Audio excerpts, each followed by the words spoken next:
When I was 20 years old, I started teaching at a juvenile prison. While there were many things that separated us, I quickly discovered my students and I had one big thing in common: our love of hip hop. For the next few years, rap music became the main content for the classes I taught, and I saw disengaged students emerge as leaders and experts. Through engaging elements of hip hop culture together, students and I learned language arts, life skills, and to love each other and ourselves more.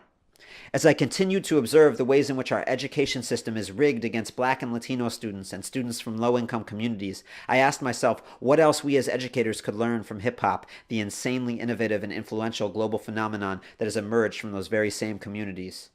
When I say hip-hop, I'm not just talking about music or music, graffiti, and dance, which are considered its central elements. I'm referring to the blend of instincts, confidence, and ingenuity that develops in oppressed communities, as has been demonstrated through the evolution of hip-hop culture.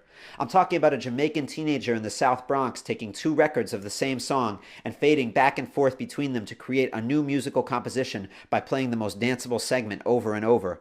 I'm talking about aspiring visual artists realizing they didn't need galleries to represent them for their work to be seen, and instead painting on train cars and instantly having an audience of hundreds of thousands.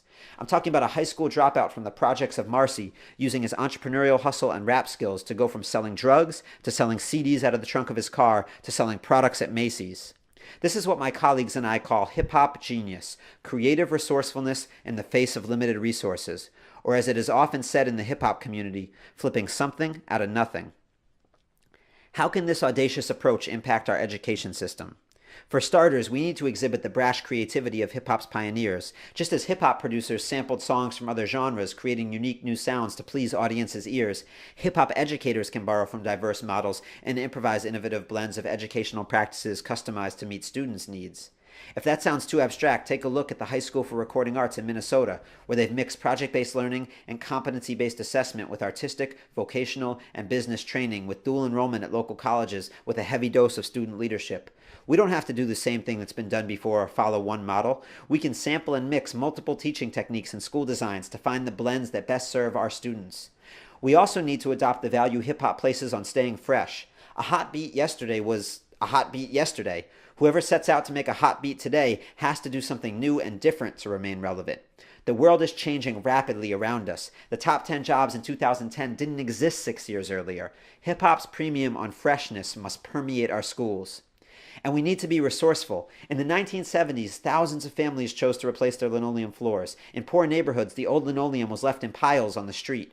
Young people, without access to playgrounds or dance classes, turned their parents' trash into dance floors and invented new moves like the windmill and the headspin to maximize its potential.